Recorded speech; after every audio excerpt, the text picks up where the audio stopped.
¿Quién no se ha enojado alguna vez? Hasta quien Dios definió como el hombre más manso de toda la tierra tuvo un momento de rabia e indignación. Hola, soy el hermano Matías Cáceres, quien le conducirá a través de este cuarto episodio de la serie Un Dios emocional, esta vez hablando del enojo. El enojo se produce cuando vivimos algo que nos molesta, como cuando presenciamos una injusticia o las cosas no se hacen como a nosotros nos gustaría. Este último motivo fue lo que ocasionó la molestia del profeta Jonás. Dios le había entregado una misión, ir a predicar a la ciudad de Nínive. Mas él no quiso ir porque sabía que tras el mensaje de Dios ellos se arrepentirían. Y este pueblo años antes había hecho mucho daño a Israel, por lo que Jonás pensaba que ellos no merecían tal misericordia. Aún con su porfiadez, el propósito de Dios lo empujó, literalmente, a cumplir su buena voluntad. Predicó, Nínive se arrepintió y Jonás, molesto, buscó evadirse y hallar un poco de tranquilidad recostándose bajo la sombra de una calabacera. Pero vino un gusano que comió de su tallo y ésta se secó. Jonás, mucho más molesto porque ahora el sol fatigaba su rostro, le pide a Dios quitarle la vida. A lo que Dios le pregunta: ¿tanto te enojas por una calabacera? Mucho me enojo, hasta la muerte, responde Jonás. Y de un momento a otro, el profeta de Dios estaba respondiendo de la misma manera que lo haría un hijo rebelde con sus padres. La insolencia de Jonás con Dios solo nos manifiesta lo que es capaz de hacer una emoción en descontrol. Su enfado lo llevó incluso a ofender a Dios. ¿Y cómo reaccionó el Señor? En el primer episodio aprendimos que Dios tiene emociones también como nosotros, mas Dios no reaccionó con enojo de vuelta, sino que con ejemplar paciencia le explica los motivos de su misericordia para con Nínive. Esto ya implica una gran diferencia entre nuestro enojo y el enojo de Dios. Nuestro Dios es lento para la ira y grande en misericordia, según Salmo 103, 8. Eso quiere decir que el Creador posterga su enojo. Significa que no es fácil hacer enojar al Señor. En cambio, como seres humanos, a veces hacemos del enojo un estado recurrente en nosotros, pero la palabra de Dios nos manda a desarrollar en nosotros un carácter agradable ante los demás. Efesios capítulo 4, versos 31 y 32 nos dice: quítense de vosotros toda amargura, enojo, ira, gritería, maledicencia y toda malicia. Antes sed benignos unos con otros, misericordiosos, perdonándoos unos a otros, como Dios también nos perdonó a vosotros en Cristo. Otra característica importante del enojo de Dios es que desaparece rápidamente, porque por un momento será su ira, pero su favor dura toda la vida. Salmos capítulo 30, verso 5. ¿Cuánto dura el enojo en nosotros? La Biblia nos dice: airaos, pero no pequéis, no se ponga el sol bajo vuestro enojo. Efesios 4, verso 26. La palabra dice que podemos enojarnos. Esto no es pecado, pero no debemos permitir dos cosas: que este enojo nos lleve a pecar, es decir, a ofender a Dios, y que dure demasiado tiempo. Nuestro enojo no puede pasar al día siguiente, debemos hallar la paz en Dios prontamente.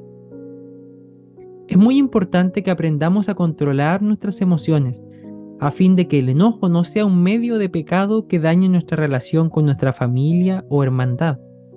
Santiago capítulo 1, versos 19 al 20, nos invita a ser tardos para airarnos, ya que en la ira del hombre no obra la justicia de Dios.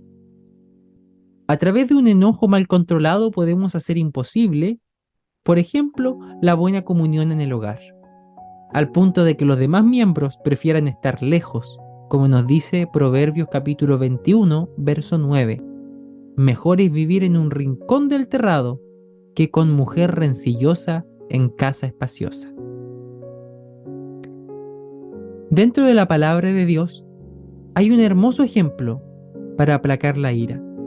En el libro de Segunda de Reyes, capítulo 2 y 3, se relata la historia de cómo los reyes de Israel y Judá se aliaron para enfrentar a un enemigo en común, pero hicieron caso omiso a las advertencias de Dios, por lo que resultó en una derrota. El rey de Israel, molesto, se acerca al profeta Eliseo para reclamar contra Dios. Sí, reclamar contra el mismo que él no quiso escuchar. Esto indignó profundamente al profeta Eliseo, el cual, para que su enfado no siguiera escalando, en el versículo 15 manda a que le envíen un tañedor. Esto es, alguien que toque arpa. Este se puso a adorar a Dios con su instrumento.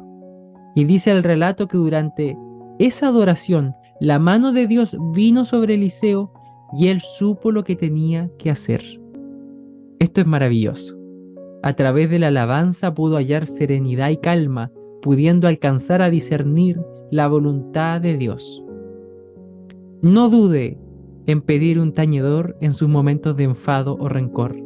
La alabanza genuina siempre provocará que la presencia de Dios se manifieste, porque Él habita en la alabanza de su pueblo. Salmos capítulo 22, verso 3. Pero si usted se encuentra en la otra vereda, frente a una persona fuertemente enfadada, la palabra nos aconseja dirigirnos a ella con palabras suaves, las cuales podrán aplacar, bajar su enojo. No nos dice que enfrentemos con más enfado la situación para provocar una discusión. Recordemos que los pacificadores serán llamados hijos de Dios. Controlar nuestra propia ira es importante, así como ayudar al prójimo a aplacar la suya. Pero también la palabra nos manda a no ser nosotros un foco de enojo en los demás. El apóstol Pablo les dice a los padres creyentes en Colosas que no deben exasperar a sus hijos, para que éstos no se desalienten. Colosenses capítulo 3, verso 21. Exasperar significa provocar enojo en otra persona. ¿Cómo nos desenvolvemos con los demás, querido hermano? Específicamente con nuestros hijos. ¿Somos cuidadosos de no hacer lo que sabemos que les molesta? ¿O lo hacemos a propósito? Dios nos ayude a poner por obra su palabra. El enojo no es pecado en sí mismo. Nos ayuda a poner límite a situaciones impresentables, como ocurrió con Cristo al sacar a los que volvían la casa de Dios en una cueva de ladrones, o con Dios Padre al no tolerar la rebeldía de Coré para con el liderazgo de Moisés. Enojarse no es pecado, pero como todas las otras emociones, sí puede llegar a convertirse en pecado si dejamos que actúe desenfrenadamente o que plante raíces en nuestra vida, haciéndonos hombres y mujeres amargos y de corta paciencia. Queridos hermanos, solo Dios puede cambiar nuestro carácter. Acerquémonos a Él e impregnémonos de su perfecto ejemplo y enseñanza. Ha sido un gusto para mí compartir este episodio junto a ustedes. Nos vemos en otra oportunidad con la serie Un Dios Emocional.